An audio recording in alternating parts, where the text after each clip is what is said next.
ನಮಸ್ಕಾರ ವೀಕ್ಷಕರೇ, ಇವತ್ತು ನಾವು ಈನೋ ಸೋಡಾ ಮೊಸರು ಏನು ಯೂಸ್ ಮಾಡದೆ 10 ನಿಮಿಷದಲ್ಲೇ ಮಾಡ್ಬೋದಾದಂಥ ಖಾರ ದೋಸೆ ಹೇಗೆ ಮಾಡೋದು ಅಂತ ನೋಡೋಣ. ಈ ದೋಸೆಗೇ ಉಪ್ಪು ಹುಳಿ ಖಾರ ಎಲ್ಲ ಹಾಕಿರೋದ್ರಿಂದ ಯಾವುದೇ ಚಟ್ನಿ ಅವಶ್ಯಕತೆ ಇರಲ್ಲ. ಹಾಗೆಯೇ ಈ ದೋಸೆ ತುಂಬ ಚೆನ್ನಾಗಿರುತ್ತೆ. ಬೇಕಂದರೆ ತುಪ್ಪದ ಜೊತೆ ತಿನ್ನಬಹುದು, ಇಲ್ಲಾಂದರೆ ಹಾಗೆ ಆದರೂ ತಿನ್ನಬಹುದು. ಹಾಗಾದರೆ ಈ ಖಾರ ದೋಸೆ ಹೇಗೆ ಮಾಡೋದು ಅಂತ ನೋಡೋಣ ಬನ್ನಿ. ಖಾರ ದೋಸೆ ಮಾಡೋಕ್ಕೆ ಒಂದು ಬೌಲ್ಗೆ 1 ಕಪ್ ರವೆ ಹಾಕೊಳ್ಳೋಣ. ನಾನಿಲ್ಲಿ ಮೀಡಿಯಮ್ ರವೆ ತೊಗೊಂಡಿದ್ದೀನಿ. ನೀವು ಮೀಡಿಯಮ್ ರವೆ ಆದರೂ ತೊಗೋಬಹುದು, ಇಲ್ಲಾಂದರೆ ಚಿರೋಟಿ ರವೆ ಇದ್ದರೆ ಅದನ್ನಾದರೂ ತೊಗೋಬಹುದು.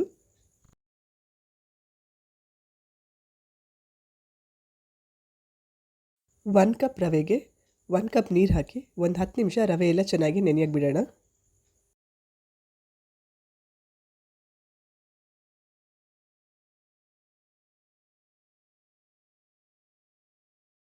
ಹತ್ತು ನಿಮಿಷ ಆಗಿದೆ, ರವೆ ಎಲ್ಲ ಚೆನ್ನಾಗಿ ನೆಂದಿದೆ. ನೀರನ್ನೆಲ್ಲ ಇಟ್ಕೊಂಡು ಆಲ್ಮೋಸ್ಟ್ ಡಬಲ್ ಸೈಜ್ ಆಗಿದೆ.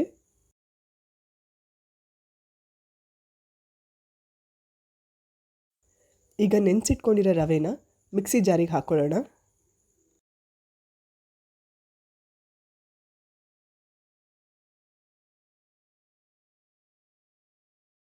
ನೆನೆಸಿರೋ ರವೆ ಹಾಕಿದ ಮೇಲೆ ಖಾರಕ್ಕೆ 1-2 ಗುಂಟೂರು ಮೆಣಸಿನ್ಕಾಯಿ, ಒಂದು 4 ಬ್ಯಾಡಗಿ ಮೆಣಸಿನ್ಕಾಯಿ ಹಾಕಿದ್ದೀನಿ. ನಿಮಗೆ ಖಾರ ಹೇಗೆ ಬೇಕೋ ಹಾಗೆ ಮೆಣಸಿನ್ಕಾಯಿನ ಹೆಚ್ಚು ಅಥವಾ ಕಡಿಮೆ ಮಾಡ್ಕೊಳ್ಳಿ. ಮೆಣಸಿನ್ಕಾಯಿ ಆದಮೇಲೆ ಒಂದು ಸಣ್ಣ ನೆಲ್ಲಿಕಾಯಿ ಗಾತ್ರದ್ದು ಹುಣಸೆಹಣ್ಣು ಹಾಕ್ಕೊಳ್ಳೋಣ.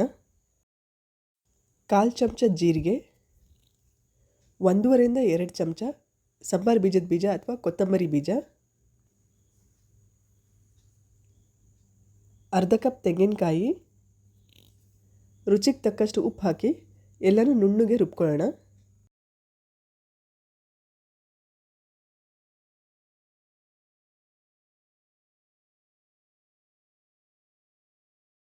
ದೋಸೆ ಹಿಟ್ಟು ರುಬ್ಬುವಾಗ ನಾನು 1/4 ಕಪ್ ನೀರು ಹಾಕಿ ನುಣ್ಣಗೆ ರುಬ್ಕೊಂಡಿದ್ದೀನಿ. ನೋಡ್ಬೋದು ಎಷ್ಟು ಫೈನ್ ಪೇಸ್ಟ್ ಥರ ಆಗಿದೆ ಅಂತ ಹೇಳಿ. ಈಗ ಇದನ್ನೆಲ್ಲ ಒಂದು ಬೌಲಿಗೆ ಟ್ರಾನ್ಸ್ಫರ್ ಮಾಡ್ಕೊಳ್ಳೋಣ. ದೋಸೆ ಸ್ವಲ್ಪ ದಪ್ಪಗೆ ಬೇಕು ಅನ್ನೋರು ಹಿಟ್ಟು ರುಬ್ಬುವಾಗ ಬರೀ 1/4 ಕಪ್ ನೀರು ಹಾಕಿದರೆ ಸಾಕು. ಮೊದಲಿಗೆ ನಾನು ದಪ್ಪಗೆ ದೋಸೆ ಮಾಡಿ ತೋರಿಸ್ತೀನಿ, ಆಮೇಲೆ ತೆಳುವಾಗಿ ನೀರು ಹಾಕಿ ತೆಳುವಾಗಿ ದೋಸೆ ಹೇಗೆ ಮಾಡೋದು ಅಂತ ತೋರಿಸ್ತೀನಿ. ದಪ್ಪವಾಗಿ ದೋಸೆ ಮಾಡೋಕ್ಕೆ ಹಿಟ್ಟು ಈ ಅದಕ್ಕಿದ್ರೆ ಆಯಿತು. 5 ನಿಮಿಷ ಈ ದೋಸೆ ಹಿಟ್ಟನ್ನ ರೆಸ್ಟ್ ಮಾಡೋಕ್ಕೆ ಬಿಡೋಣ. ಸ್ಟವ್ ಮೇಲೆ ಪ್ಯಾನ್ ಇಟ್ಟು ಪ್ಯಾನ್ ಬಿಸಿ ಆದಮೇಲೆ 1 ಚಮಚ ಎಣ್ಣೆ ಹಾಕೊಳ್ಳೋಣ. ಎಣ್ಣೆ ಬಿಸಿ ಆದಮೇಲೆ ಸ್ವಲ್ಪ ನೀರು ಚಿಮುಕಿಸಿ ಕಿಚನ್ ಟವಲ್ ತೊಗೊಂಡು ಎಲ್ಲ ಕಡೆ ಪ್ಯಾನ್ನೆಲ್ಲ ಚೆನ್ನಾಗಿ ಒರೆಸ್ಕೊಂಡು ಪ್ಯಾನ್ನ ದೋಸೆ ಮಾಡ್ಕೊಳ್ಳೋಕೆ ರೆಡಿ ಮಾಡ್ಕೊಳ್ಳೋಣ. ನಾನ್ ಸ್ಟಿಕ್ ತವ ಯೂಸ್ ಮಾಡೋದಿದ್ರೆ ಈ ಸ್ಟೆಪ್ನ ಮಾಡೋ ಅವಶ್ಯಕತೆ ಇರಲ್ಲ, ಡೈರೆಕ್ಟಾಗಿ ಹಾಗೆ ದೋಸೆ ಹಾಕೋಕ್ಕೆ ಶುರು ಮಾಡಬಹುದು. ಈ ರೀತಿ ನಾವು ಪ್ಯಾನ್ನ ರೆಡಿ ಮಾಡ್ಕೊಳ್ಳೋದ್ರಿಂದ ದೋಸೆ ಎಲ್ಲೂ ತವಾಗ ಅಂಟ್ಕೊಳ್ಳಲ್ಲ, ನೀಟಾಗಿ ಬರುತ್ತೆ.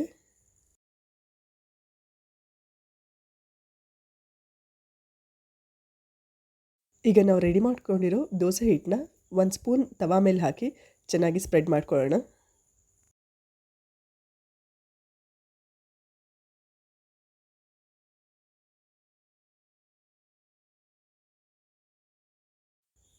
ಹಿಟ್ಟು ಸ್ಪ್ರೆಡ್ ಮಾಡಿದ ಮೇಲೆ 1 ಚಮಚ ಎಣ್ಣೆ ಹಾಕಿ ದೋಸೆ ಬೇಯೋ ತನಕ ಚೆನ್ನಾಗಿ ಬೇಯಿಸ್ಕೊಳ್ಳೋಣ.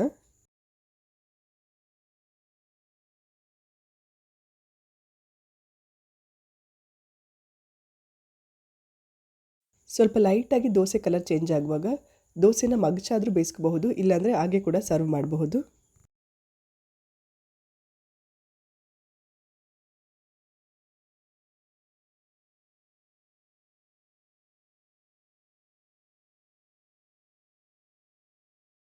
ತೆಳುಗೆ ದೋಸೆ ಬೇಕು ಅನ್ನೋರು ಅದೇ ದೋಸೆ ಹಿಟ್ಟಿಗೆ ಇನ್ನೊಂದು 1/4 ಕಪ್ ನೀರು ಮಿಕ್ಸ್ ಮಾಡಿಕೊಂಡು ದೋಸೆ ಹಾಕೋಬಹುದು. ಅದೇ ದೋಸೆ ಹಿಟ್ಟಿಗೆ 1/4 ಕಪ್ ನೀರು ಮಿಕ್ಸ್ ಮಾಡಿ ಈ ಹದಕ್ಕೆ ತೆಳುವಿಗೆ ದೋಸೆ ಹಿಟ್ಟನ್ನ ರೆಡಿ ಮಾಡ್ಕೊಂಡಿದ್ದೀನಿ. ನೋಡಬಹುದು ಇಷ್ಟು ತೆಳುಗಿದ್ರೆ ಆಯಿತು ದೋಸೆ ಹಿಟ್ಟು.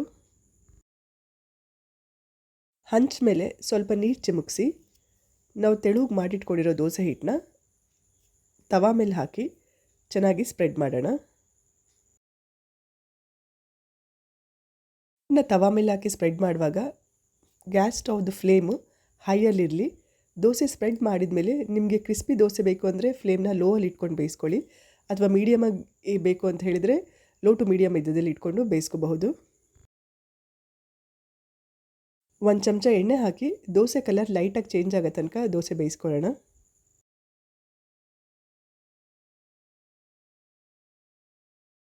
ದಪ್ಪು ದೋಸೆ ಬೇಕು ಅನ್ನೋರು ಹಿಟ್ಟು ರುಬ್ಬುವಾಗ 1/4 ಕಪ್ ನೀರು ಹಾಕಿ ಹಿಟ್ಟು ರುಬ್ಕೊಳ್ಳಿ.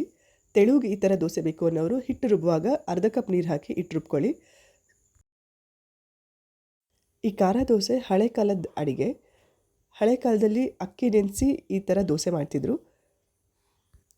ನಾವಿವತ್ತು ನೆನೆಸಿರೋ ಅಕ್ಕಿ ಬದಲು ರವೆ ಯೂಸ್ ಮಾಡಿ ದೋಸೆ ಮಾಡ್ತಾಯಿದ್ದೀವಿ.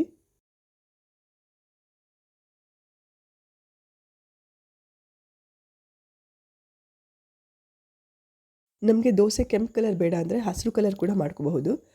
ಕೆಂಪು ಮೆಣಸಿನ್ಕಾಯಿ ಬದಲು ಹಸಿರು ಮೆಣಸಿನ್ಕಾಯಿ ಉಪಯೋಗಿಸಬಹುದು. ಕೊತ್ತಂಬರಿ ಬೀಜ ಬದಲು ಕೊತ್ತಂಬರಿ ಸೊಪ್ಪು ಹಾಕಿ ಸ್ವಲ್ಪ ಕರಿಬೇವಿನ ಸೊಪ್ಪು ಹಾಕಿದರೆ ದೋಸೆ ಕೆಂಪು ಬದಲು ಹಸಿರು ಕಲರ್ ಬರುತ್ತೆ.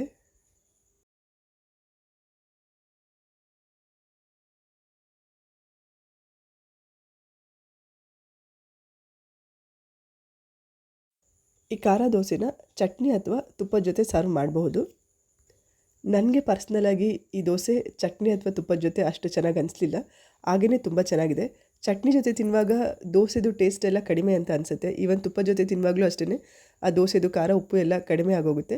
ಬಟ್ ಹಾಗೇ ದೋಸೆ ತಿನ್ನುವಾಗ ನಮಗೆ ಉಪ್ಪು ಹುಳಿ ಖಾರ ಎಲ್ಲ ಚೆನ್ನಾಗಿ ಗೊತ್ತಾಗುತ್ತೆ ದೋಸೆದು. ಹಾಗಾಗಿ ನಿಮಗೆ ಹೇಗೆ ಬೇಕೋ ಹಾಗೆ ನೀವು ತಿನ್ಕೊಳ್ಳಿ. ಈನೋ ಸೋಡಾ ಮೊಸರು ಇಲ್ಲದೆ ದಿಢೀರಾಗಿ 10 ನಿಮಿಷದಲ್ಲೇ ಖಾರ ದೋಸೆ ರೆಡಿಯಾಗಿದೆ. ನೀವು ಟ್ರೈ ಮಾಡಿ ಹೇಗಾಗಿದೆ ಅಂತೇಳಿ ಕಮೆಂಟ್ ಮಾಡಿ ತಿಳಿಸಿ. Thanks for watching the video.